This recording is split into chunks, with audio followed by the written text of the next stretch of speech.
여러분은 주변의 사람들과 함께 더불어 살아가면서 내 마음에 딱 맞는 사람은 누군가요? 성경에는 하나님의 마음에 맞다고 인정하신 분은 한 사람밖에 없었어요. 그가 다윗이었죠.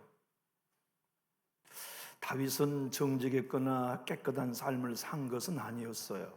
아시다시피 허물이 많았고 범죄한 사실도 크죠. 실수도 많이 했을 뿐만 아니라 그가 걸은 길에 온전하지 못한 부분이 참 많아요. 그런데도 하나님은 그가 당신의 마음에 합하다, 딱 맞다 이렇게 인정하셨죠. 어느 누구도 아니에요. 아브라함에게도 내 마음에 합하다 말씀하지 않으시고, 이삭이나 야곱에게도 말씀하지 않으시고, 왜 허물 많은 다윗을 내 마음에 합한 자라고 딱 한 사람에게만 말씀하셨을까요? 그것은 그가 믿음의 길을 걸었기 때문이었죠. 다윗은 허물은 있었으나 믿음의 길을 찾았어요. 하나님이 기뻐하시는 길, 하나님이 나에게 걷기 원하시는 주님이 허락한 길, 하나님께서 나로 사명으로 주신 그 길을 알았고 찾았으며 걸었기에 하나님은 허물이 많고 죄가 많았으나 다윗을 내 마음에 합한 자다 인정하셨어요. 구약은 여러분이 아시다시피 이스라엘의 역사이지만 우리는 생각합니다. 우리와 전혀 상관없는 남의 나라의 역사라고. 그렇지 않아요. 구약은 남의 나라 역사가 많지만 그것은 여러 것을 구원하기 위한 하나님의 경륜을 담은 우리의 이야기예요. 그래서 구약을 통하여서 진짜 내가 이 땅에 이루는 내 나라는 나 여호와만을 왕으로 섬기는 백성들을 만드는 것, 그게 하나님의 비전이셨어요. 그래서 이스라엘은 왕이 없는 나라를 하나님이 세우셨죠. 그리고 왕을 세워도 왕으로 하여금 내가 왕이 아니야, 이 나라의 왕은 하나님이셔, 나는 진짜 왕 대신 하나님의 뜻에 따라 순종할 뿐이야, 그런 나라, 하나님의 나라의 모형으로서 이스라엘을 세우셨죠. 그런데 그 나라의 진짜 왕이면서도 내가 왕이 아닙니다, 하나님만이 왕이십니다를 고백한 한 사람이 있었으니 그가 다윗이었어요. 그래서 그는 언제나 자기의 삶을 내가 원하는 삶이 아니라, 어떤 어려움을 만나도 내가 기대하고 바라는 방향이 아니라 하나님이 무엇을 원하십니까? 하나님이 나에게 원하신 바는 무엇입니까?를 묻고 그분의 뜻을 찾아 걸었어요. 그래서 구약의 모든 왕들이 하나님 중심으로 살았던 신앙인을 가리켜 다윗의 길로 걸었다라고 평가하죠. 우리가 지난 여러 달 동안 새벽에 역대기의 말씀을 보셨는데, 역대기 34장 1절로 2절을 한번 보시면 이스라엘 역사의 마지막에 등불이었던 요시야 왕을 성경은 이렇게 정의하고 평가합니다. 화면을 보고 한번 읽어볼까요? 요시야가 왕이 오를 때에 나이가 8세라 예루살렘에서 31년 동안 다스리며 여호와 보시기에 정직하게 행하여 그의 조상 다윗의 길로 걸으며 좌우로 치우치지 아니하고. 요시야는 자기 길을 걸어가지 않았어요. 다윗의 길을 걸은 거죠. 그 다윗의 길이 어떤 길이었냐면 하나님의 마음에 합한 길이었어요. 우리는 생각합니다. 그러면 다윗이 걸은 길은 뭔가? 우리는 질문합니다. 다윗이 하나님의 마음에 합하게 걸었던 그 길은 도대체 무슨 길인가? 그것은 오늘 본문 우리가 다 분량에 많아 읽지 않았지만 본문이 그 질문에 대한 해답서입니다. 다윗이 걸었던 길은 자기 길 아니었어요. 주님의 길, 주의 도를 찾아 걷는 길, 주의 진리를 따라 걸었던 길. 그래서 4절로 5절은 다윗이 친히 자기의 공고하고 고난의 때에 하나님께 드린 고백입니다. 큰 소리로 한번 읽어볼까요? 여호와여, 주의 도를 내게 보이시고 주의 길을 내게 가르치소서. 주의 진리로 나를 지도하시고 교훈하소서. 주는 내 구원의 하나님이시니 내가 종일 주를 기다리나이다. 다윗이 걸었던 길은 주의 도였어요. 주의 길이었고 주의 진리가 인도하는 대로 걷는 길이었기에 하나님은 허물이 많았어도 넌 어쩌면 내 마음에 딱 맞냐? 범죄한 사실이 있어도 넌 어째 내 마음에 이렇게 딱 맞냐? 그렇게 인정하시고 그를 메시아의 조상으로 뽑으셨어요. 여러분, 주의 길을 걸어가면 행복할까요? 물론 우리의 영혼은 행복하죠. 주의 도를 따라 걸어가고 주의 진리를 묵상하며 걸어가면 즐거울까요? 물론 우리 영혼은 즐거워요. 근데 우리의 몸과 환경은 외롭습니다. 우리 주님이 가신 길을 다윗이 먼저 갔거든요. 여러분, 우리 주님이 가신 길이 행복하셨나요? 외로우셨어요? 고단하셨어요? 고난과 비난과 모욕이 뒤따랐어요. 다윗이 걸었던 길은 주의 길이었기에 장차 오실 메시아가 그 길을 걸음으로 당할 위기, 공격, 오해, 모욕, 조롱을 그가 다 한 몸에 받은 거죠. 그리고 여러분과 저에게도 말씀하십니다. 목사가 되었던 성도가 되었던 자기가 가고 싶은 길이 아니고 주의 길을 찾아 걸으려고 하느냐? 너에게는 고난이 온다. 주의 도를 쫓아 진리의 복음으로 살아가기를 원하느냐? 너의 가는 길에 박수 쳐주는 이는 없다. 메시아의 조상인 다윗이 그 길을 걸으려고 할 때 미움받고 오해받았던 너도 받게 될 거다. 너의 구주 예수가 주의 길 십자가 길을 걸어감으로 그가 당했던 모멸감과 환난을 너도 받게 될 거다. 여러분, 다윗이 이 주의 길을 걸어가면서 느꼈던 아픔이 무엇이었을까요? 그가 즐겁게 노래하며 찬송하며 걸을 수 있는 길이 아니었단 말이죠. 다윗은 오늘 이렇게 고백합니다. 주님의 길을 걷는다고 하는 내게 너무나 외로움과 괴로움이 큽니다. 오늘 본문의 말씀 우리가 15절로 18절을 다시 한번 읽어볼까요? 내 눈이 항상 여호와를 바라보면 내 발이 그물에서 벗어나게 하실 것이미로다. 주여, 나는 외롭고 괴로우니 내게 돌이키사 나에게 은혜를 베푸소서. 내 마음에 근심이 많사오니 나를 고난에서 끌어내소서. 나의 곤고와 환난을 보시고 내 모든 죄를 사하소서. 여러분, 다윗이 당한 지금 주의 길을 걸음으로 축복이 막 폭죽처럼 터지면 얼마나 좋아요. 그러지 않나요? 주님의 진리를 찾아 걸어가려고 하니까 주변의 문제들이 막 삭삭삭삭 자동문처럼 해결되면 그 길을 걷는데 행복할 터인데 아니에요. 그를 죽이려고 그물을 쳐놓은 원수들이 너무 많아요. 그리고 그 길을 걸어가는 다윗을 응원해 주지 않고 끌어내리려고 하기 때문에 외롭고 괴롭다. 내 마음에 근심이 많다. 내 고난이 많다. 공고와 환난이 많다. 그렇게 하나님께 고백한 거죠. 여러분과 제가 예수 따라가려 한다면 분명한 사실은 아무도 박수 쳐주지 않는다는 데 있어요. 좁은 문, 좁은 길을 걸어가려고 작정해 보십시오. 내가 이제부터 정말 예수님이 가신 진리의 길을 걸어가겠다. 나를 부인하고 십자가 짊어진 채 주님 따라가겠다 한다면 여러분의 가장 가까이 있는 사람부터 무시할걸요. 함부로 대할 거예요. 마음껏 난도질하고도 남음이 있을 거예요.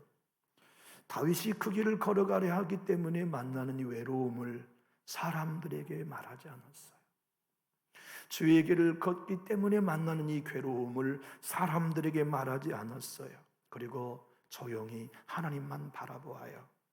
오늘 4절 우리 성경은 여호와여, 주의 도를 내게 보이시고 주의 길을 내게 가르치소서.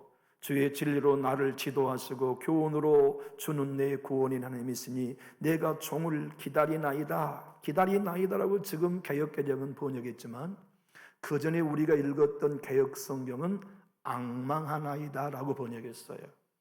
생각해 보세요. 주님 따라가다가 고난을 만나고 환난을 만나고 외롭고 괴로우면 우리는 지쳐있는 나를 보기가 쉬워요. 그리고 금을 놓은 사람들의 악함을 통하여 넘어지기도 쉽고, 그런 환경을 만났을 때 누구나 다 예수 그리스도를 앙망하지 않고 다른 걸 바라보면 넘어져요.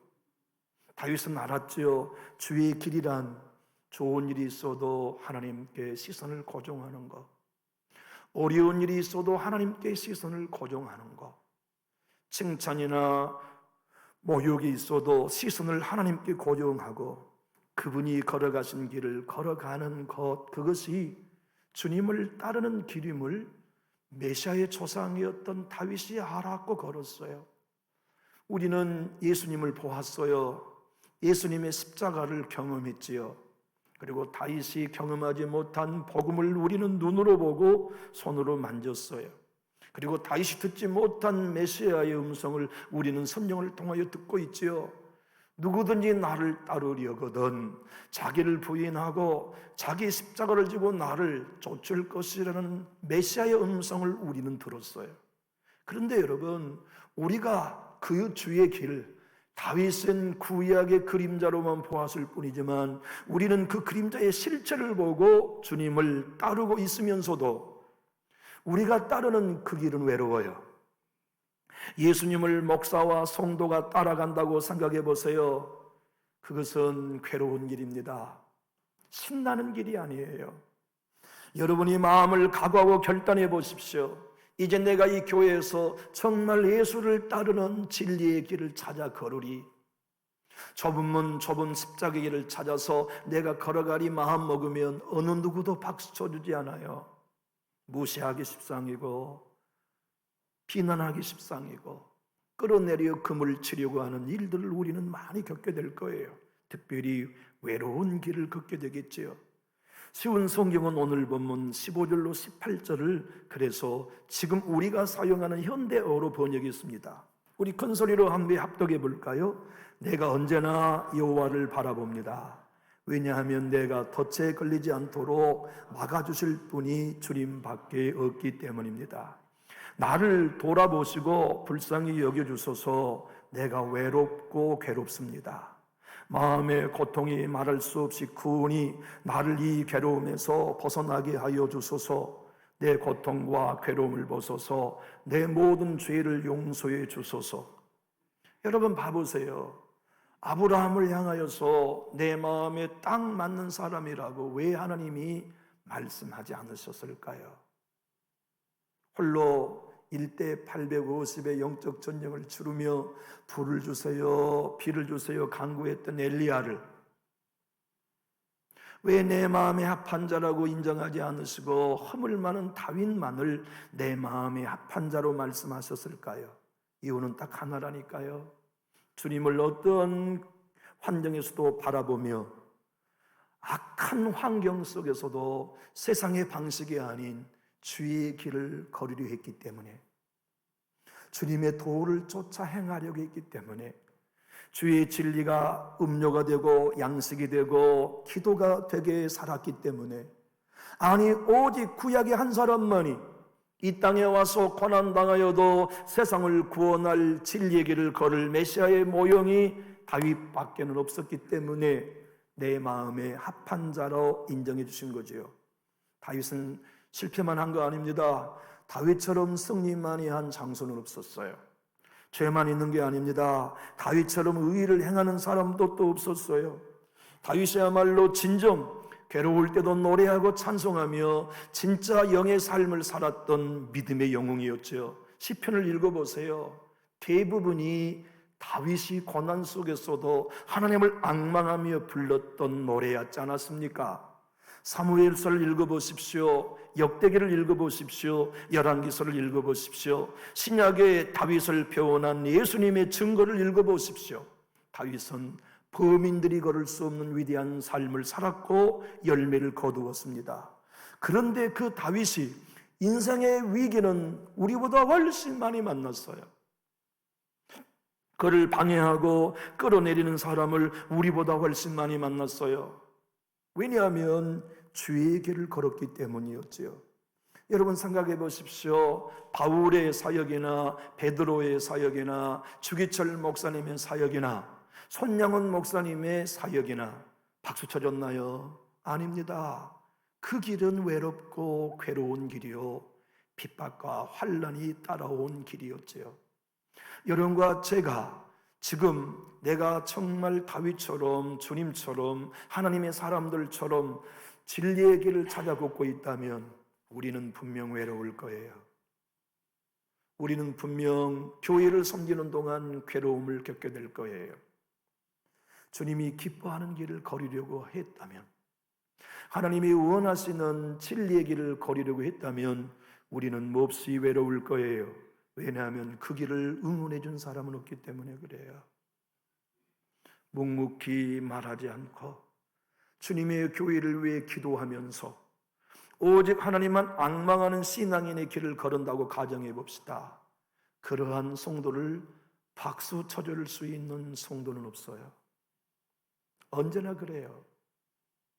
그런데 그 길을 걷는 것이 곧 승리의 길이며 그 길을 걷는 길만이 주님을 따르는 진짜 제자의 길임을 우리는 알고 있죠. 여러분, 주의 길을 걸어가려고 하면 예수 의지하지 않고는 못 가잖아요.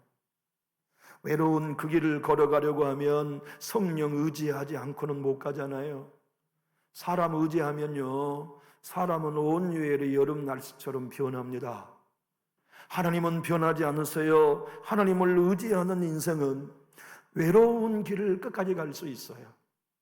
일마다 때마다 도우신 하나님을 경험하고 흐르는 눈물을 닦아주신 하나님을 맛보면 주님 따라가는 괴로운 길을 끝까지 갈 수 있어요. 그래서 오늘 보면 우리가 읽진 않았지만 다윗은 2절에서 이렇게 고백했습니다. 나의 하나님이여, 내가 주께 의지하였사오니 나를 부끄럽지 않게 하시고 나의 원수들이 나를 이겨 개가를 부리지 못하게 하소서. 여러분, 참 친해야 할 사람 중에 가장 친할 사람은 누구여야 할까요? 제가 생각해 볼 때 인생을 살면서 가장 친한 사람은 배우자여야 한다고 믿어요. 여러분, 그런다잖아요. 공원이나 산에서, 관광지에서 남녀가 손잡고 다니면 사람들이 뒤에서 말한대요. 저것들 부부 아니다? 저것들 불륜이다. 여러분, 부부간에 손잡고 친밀하게 다니는 게 얼마나 당연한 일인데 우리는 부부간의 친밀한 것에 대하여 어색하게 여겨요. 요사이 아이들이 부모님께 친밀함을 느끼기 위하여서 썩 경어, 반말을 많이 쓰지요. 아빠 이리 와봐. 엄마 이것 좀 해봐. 친한 것 같은데 어딘가에 경우가 안 맞는 경우도 있어요. 자녀들이 엄마에게 존댓말을 쓰고 존중어를 쓰면 자녀와 부모의 사이가 멀어질 것 같지만 그러지 않는 것 같아요. 자녀가 부모님과 친해지는 일은 존대어를 쓰는 만큼인 것 같아요. 여러분 어떻습니까? 자녀와 친하시나요? 딸과 친하세요? 자녀들과 함께 밤을 새워 얘기해도 시간 가는 줄 모르는 친밀함이 여러분에게 있으시나요? 우리가 예수님 따라가면서 가장 친해야 할 분은 하나님이에요. 우리 예수님과 친해야 해요. 성령님과 친해야 해요. 성령님과 친하고 하나님과 친하면 다윗처럼 우리도 고백할 수 있어요. 하나님은 내 하나님이야. 여러분, 주의 길을 걸어갈 때 끝까지 갈 수 있는 힘은 내 하나님을 만나야 해요. 내 하나님을 경험해야 해요. 왜 하나님은 내 형편을 아시나? 왜 하나님은 내 눈물을 언제나 아시나? 왜 하나님은 내 고민, 내 외로움과 괴로움을 언제나 아시나? 그리고 그때마다 내 하나님이 되어주시나? 다시 2절을 크게 한번 읽어볼까요? 누구의 하나님이옵니까? 나의 하나님이요. 사랑하는 교우 여러분, 하나님과 친해지시기를 예수님 이름으로 축복합니다. 예수 따라가려면 예수와 친해야 합니다. 하나님 따라가려면 하나님과 친해야 해요. 저는 해외여행은 많이 안 가봤습니다. 제가 한 달 동안 배낭여행을 2000년도에 이스라엘, 이집트, 요르단, 터키, 로마를 여행하면서 죽는 줄 알았어요. 돈은 없는 작은 미자리 교회 목사가 해외에 성지순례를 갔는데, 가면서 어쩌다가 320만 원 왕복 비행기 티켓 값은 빚을 내서 지불했는데 외국에 체류할 경비를 하나도 가지고 가지 않았어요. 규모 있는 목사님들은 시장에 가서 물건도 사시고 저녁이면 나가서 야식도 잡수는데, 경비 하나 없는 가난한 목사는 숙소에 머물러 혹은 그들이 쇼핑하는 걸 짐을 덜어드는 일을 한 달 동안 했다고 한번 가정해 보세요. 그들은 부부간에 즐겁게 여행하는데 가난한 목사 서너 명은 한 달 동안 먹을 부식을 한두 개에서 사가지고 움직일 때마다 들쳐매고 다니는 걸 한번 상상해 보십시오. 참 마음이 아팠어요.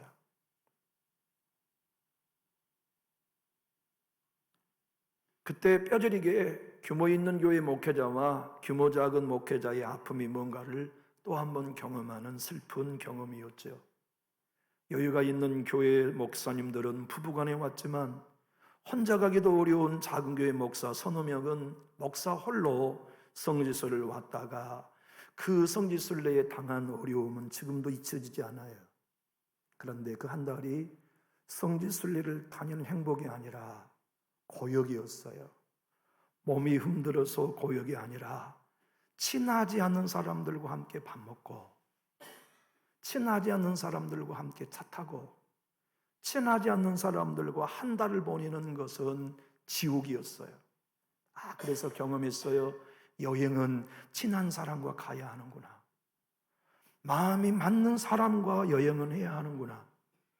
여행을 아무리 길어봐야 한 주, 2주, 저의 경우라면 한 달이지만 그 여행조차도 친밀해야만 행복할 수 있다면 평생 예수와 함께 걸어가는 신앙의 길에 예수와 친밀한 일은 당연한 일이에요.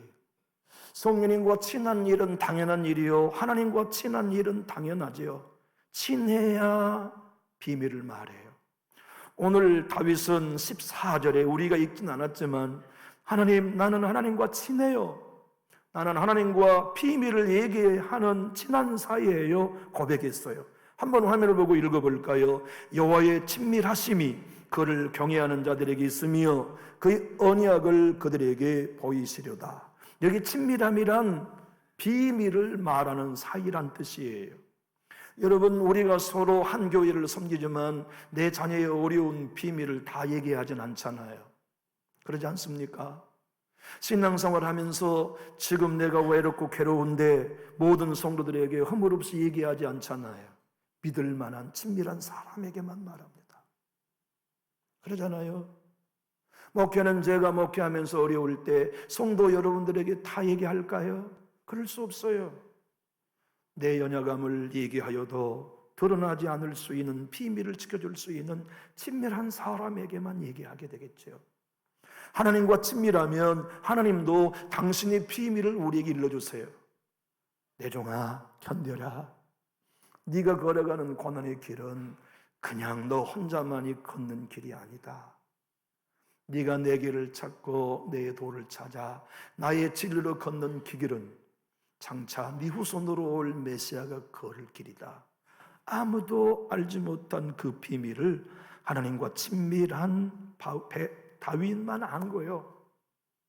그러니까 오늘 보면 14절을 현대인 성경 번역본은 이렇게 원문을 살려서 번역했습니다. 함께 읽어볼까요? 여호와께서는 자기를 두려운 마음으로 섬기는 자들에게 친밀감을 가지시고 그 약속의 비밀을 그들에게 보이실 것이다. 여러분, 외로울 때 하나님 바라보시나요? 아니면 사람 바라보나요? 주님 따라가는 정직한 길에 서서 괴로움을 만나거나 오해를 당할 때 사람과 친하시려고 몸부림치나요? 조용히 하나님만 앙망하시나요? 조용히 주님만을 바라보나요? 볼 때처럼 웅웅거리는 환경을 만날 때 사람들의 말에 반응하지 않고 조용히 주님께 기도하고 주의 길을 찾는 게 여러분들에게는 가능하신가요? 여기 주님께서 말씀한 대화를 나눈다고 하는 이 친밀함이란 히브리 원어로 소도라는 뜻이에요. 그 소도라는 단어예요. 근데 그 뜻은 한 가족이 한 식탁에 앉아 오손도손 얘기하며 대화 나눈다는 뜻입니다. 주님 길을 따라가려다가 외로울 때 하나님과 오손도손 만나 소도하면 갈만해요. 사람의 위로가 아닌 하나님의 위로는 천만인의 위로보다 크잖아요. 괴로운 일을 만났을 때 내 주님과 소도하여 그분의 위로와 그분의 격려를 받는다면 갈만해요. 주님, 나 끝까지 갈 수 있을 것 같아요. 나의 외롭고 괴로움 견딜 수 있을 것 같아요. 고난, 곤고, 환난, 비난, 수많은 사람들이 쳐놓은 그늘이 보임에도 주님, 주님 음성 듣고 끝까지 갈 수 있을 것 같아요. 이게 다윗이 오늘 고난 가운데서 고백했던 믿음이었다고요. 성도 여러분, 여러분은 하나님과 친하십니까? 정말 하나님의 교회에 나와 예배할 때 하나님은 내 하나님이라고 예배할 수 있나요? 기도하면서 하나님, 내 하나님이시죠. 내 자녀들이 하나님이시죠. 내 형편을 아시죠. 나의 아픔을 아시죠. 나 외로워요. 나 괴로워요. 나 주저앉아 일어날 힘이 없어요. 하나님 내 하나님이시죠. 하나님은 나에게 친밀하시죠. 하나님은 나에게 당신의 모든 비밀을 숨김없이 일러주시죠. 이 고난은 언제 끝나요? 이 어려움 언제 터널을 지납니까? 이 고난으로, 외로움과 괴로움으로 하나님이 담겨놓은 비밀을 내가 모르겠어요. 하나님 뭘 만들고 계시나요? 뭘 행하고 계시나요? 그래서 다윗이 오늘 나의 하나님이라고 고백한 그 하나님을, 하나님, 나는 주의 뜻을 모르지만 주님은 반드시 성실하심을 믿어요. 주님은 반드시 정직한 분인 걸 믿어요. 내가 지금 이 당하는 괴로움과 어려움이 무슨 뜻인지는 모르지만 반드시 하나님은 이 고난 속에 성실을 담아 놓으신 걸 내가 믿어요. 그러니 견딜 수 있어요.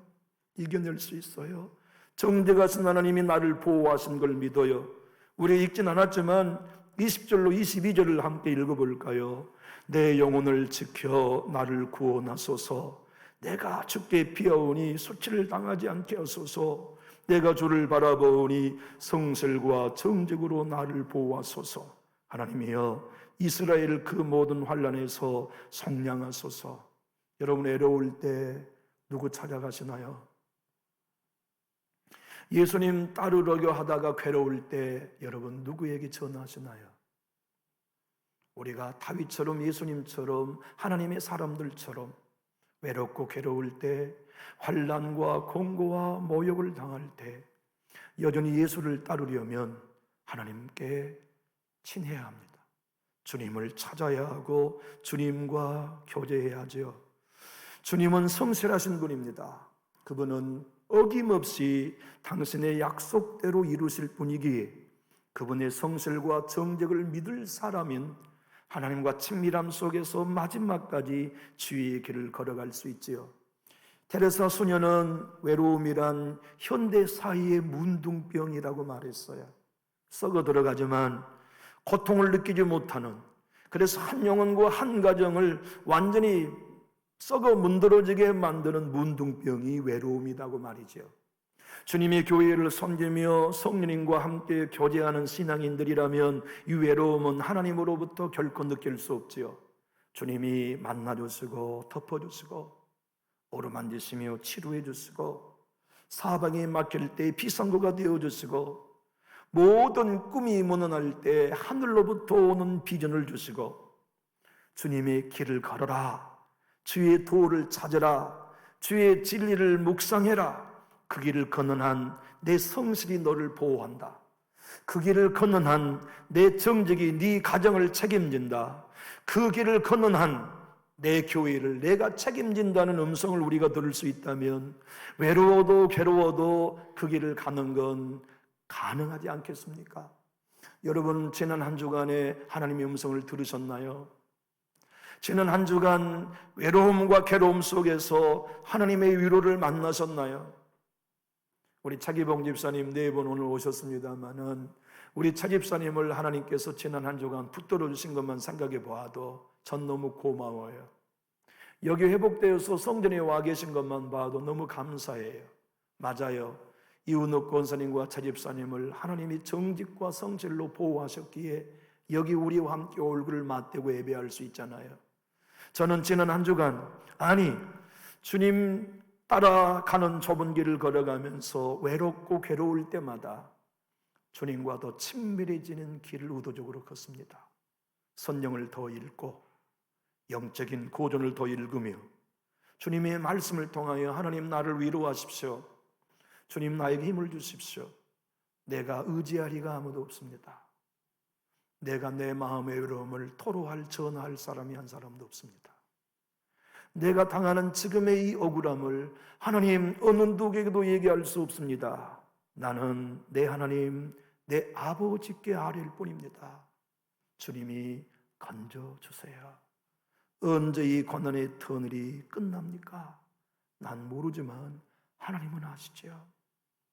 우리 예수님은 다윗의 후손으로 오셨기 때문에 이 땅에 오신 모든 삶이 괴로움이었어요.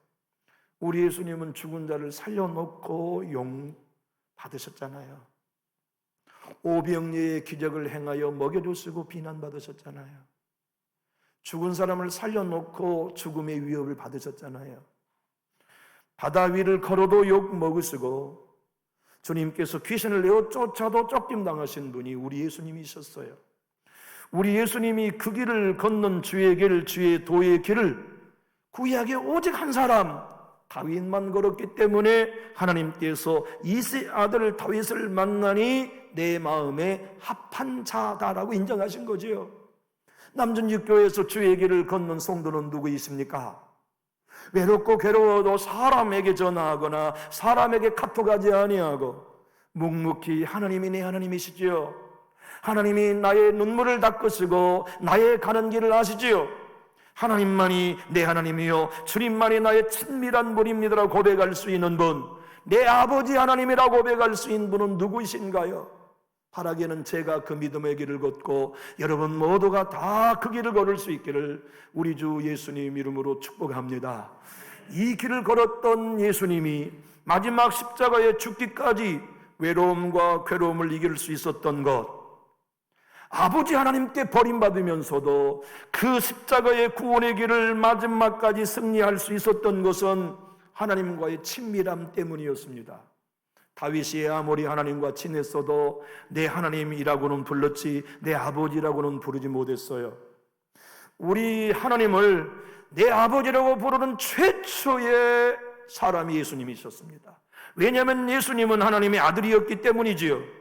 그리고 내 주님은 십자가에 운명하실 때에도 하나님께 버림받는 이 구별, 버림받는 이 깊은 수렁을 경험하는 고통 속에서도 마지막까지 십자가 지는 당신의 길을 걸을 수 있었던 것은 한번 따라해 볼까요? 내 아버지여. 그것이 하나님과의 갖는 친밀함의 정도입니다. 진짜 여러분 기도하다가 내 아버지라는 말을 외칠 때 눈물 나나요? 아무것도 기도할 힘이 생기지 않을 때 주저앉아서 혹은 침대에 누워서 아버지라면 좋으신 아버지의 온기가 느껴지나요? 우리가 하나님과 친하면 느껴져요. 그래서 우리 예수님은 십자가의 운명한 마지막 말이 내 아버지여 였어요.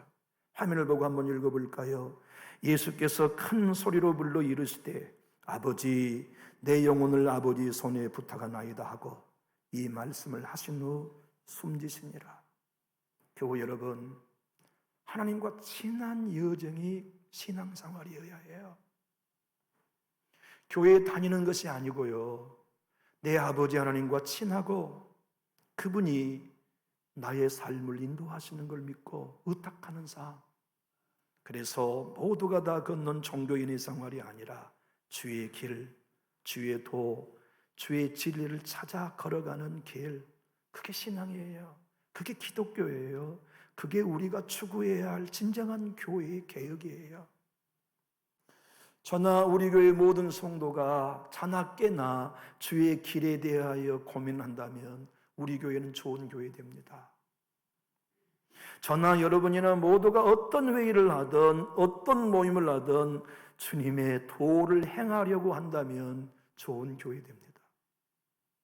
우리 아픔은 주의 길, 주의 도가 아닌 내 길을 찾기 때문에 아픈 거예요. 여러분, 목사로서 늘 생각해 봅니다. 그리고 많은 장례를 지금껏 치러왔습니다. 그런데 말이죠, 내가 돌보고 사랑했던 성도가 자꾸 와요 그분의 장례를 치를 때 온 마음 다하여 가식과 미사 요구가 없이 고인은 진짜 그리스도인이었습니다라고 담임 목사가 돌아가신 자기 성도의 장례를 치르며 설교할 수 있다면 그 성도와 그 목사는 복 있는 사람이죠. 그렇지 않겠어요? 여러분, 목사로 살지만 장례식을 치를 때마다 목사는 사실을 감추고 설교해야 될 때가 너무 많아요. 그건 정직한 목사의 고백입니다. 그런데 말이죠, 서울 온누리교회 이재훈 목사님이 2019년 7월 2일 장례식을 인도했어요. 그리고 진실 어린 마음으로 담임 목사 입장에서 자기 교회 착고한 성도를 이렇게 인정했어요. 그분은 진짜 그리스도인이었습니다. 그분은 내 앞에서 자기를 한 번도 높인 적이 없으셨고 성도들 앞에서 한 번도 자기를 높인 적이 없으십니다. 그분은 성실하셨고 정직하셨습니다. 내가 볼 때 고인은 우리 교회에서 하나님과 가장 친한 분이었습니다. 그분이 어느 분의 장례식에 한 설교냐면 한동대학 전 총장 고 김영길 장로님의 장례식에 이재훈 담임 목사님이 설교를 그렇게 하셨어요. 그분은 장례식의 마지막 발인 예배에 이렇게 얘기했습니다. 우리 장로님은 돌아가시기 전날 아내와 자녀들에게 이렇게 말씀하십니다. 나는 죽는다. 그런데 산다. 나는 오늘 죽음이 기쁨이다. 그리고 사모님 미망인 김권사님과 자녀들에게 이 외마디를 하고 돌아가셨습니다. See you tomorrow. 내일 보자. 이재훈 목사님은 김영길 장로님의 마지막 발인 예배의 설교를 이렇게 하셨습니다. 우리 장로님은 마지막까지 하나님과 친밀하셨습니다. 마지막까지 주의 길을 걸으셨습니다. 그분은 과학자였지만 과학자의 길을 걷지 않고 주의 길을 걸었습니다. 주의 길을 걷는 믿음의 사람 윤동주 시인도 그 길을 걷는 게 얼마나 외로운가를 이렇게 그의 시에 썼습니다. 나의 길은 고독의 길. 고독의 길은 언제나 어두운 길. 나는 그 길을 가야만 한다. 나는 그 길을 가고 있다. 한 사람의 발자국도 없이 나 혼자 그 길을 가고 있다. 우리와 신앙의 결이 같지 않는 천주교 신자였던 천상병 시인도 외로움이라는 시를 생전에 이렇게 썼어요. 외로움은 달빛처럼 스며든다. 사람들 사이에 있어도 나는 혼자다. 그래도 외로움이 있기에 나는 나를 만나고 또 다른 세상을 본다. 여러분, 오늘 또 주의 길을 찾아 걷기를 여러분은 각오하고 계시나요? 내 남은 삶 정말 주의 길을 걸으리. 예수를 따라 내 십자가를 지고 걸어가는 신앙에 여러분들은 설레이시나요? 나는 하나님과 친할 거야. 그 길을 걷다가 외롭고 괴로움을 만나도 나는 하나님만을 의지하고, 하나님은 내 하나님이시죠. 하나님은 내 아버지시죠. 나는 하나님과 친할 거예요. 그래서 그분과 친할 수 있는 다윗이 행한 그 길, 우리 예수님이 행하셨던 그 길 기도하며 살고 싶으신가요? 저도 제 목회 끝날 걸 언제나 생각합니다. 내가 이 강단에서 내려올 날을 생각합니다. 그때 후회하지 않는 목사가 되기 위해 매일 성실히 살고 있을 뿐입니다. 내가 이 교회에서 하나님이 이제 그만 내려가라 하신 그날이 반드시 올 터인데, 그때 정직하게 내 영혼으로 하나님, 나는 정직하신 하나님 앞에 정직하게 목회했습니다라고 말할 수 있으려고 매일 성실하게 달려갑니다. OMF의 선교의 감독이었던 오스왈드 샌더스 목사님은 여러분과 저로 말미암아 하나님과 아버지와 자녀의 관계는 하나님이 맺어주셨지만 친밀함은 우리의 선택에 따라 달라진다고 이렇게 말했어요. 함께 읽어볼까요? 우리가 얼마나 하나님과 친해지느냐 하는 것은 진정으로 우리의 선택에 달려있다. 하나님과 친밀함을 간절한 열망의 산물이다. 김은호 목사님의 얘기 좀 한번 읽어볼까요? 하나님과 관계를 맺고 살아가는 당신은 하나님과의 친밀함을 위해 어떤 노력을 기울이는가? 관계는 오직 은혜로만 맺어지지만 친밀함은 당신의 노력과 태도에 달려있다. 여러분, 하나님과 친한 사람은요, 하나님이 내 하나님, 내 아버지라고 믿는 사람은요, 외로우면 기도합니다. 그게 친밀함이에요. 괴로우면 기도합니다. 하나님 도와주십시오. 이 교회를 섬기는 횟수가 여러분 얼마였습니까? 그리고 여러분이 앉는 자리에 여러분의 기도는 얼마나 쌓여 계시나요?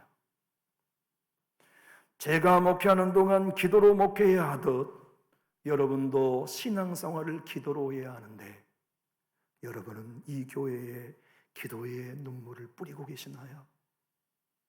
여러분이 이 교회를 섬기는 횟수가 몇 년이 되었든지 간에 여러분의 기도는 과연 이 교회에 쌓여 있나요? 우리가 하나님과 함께 외로운 길을 걸어가고 괴로운 길을 걸어갈 때 주님이 원하시는 그 길을 마침내 친밀함으로 성취할 수 있는 유일한 수단은 주님의 은혜요, 그 은혜를 누리는 길이 기도에 있습니다. 오늘 이 말씀을 따라서 나는 주님과 친밀한 기도자가 되리라. 나는 주님의 길을 쫓아 마지막까지 승리의 길을 걷다가 내 아버지의 품에 안기리라 마음 잡수신 분은 기도하기로 결단해 보십시오. 그래서 이 교회가 여러분의 이름만, 여러분의 발자국 소리만 들리는 자리가 아니라 여러분의 기도와 눈물이 고이고 쌓이는 진짜 주님과의 친밀한 성도로 다 일어설 수 있기를 예수님 이름으로 축복합니다. 기도하겠습니다.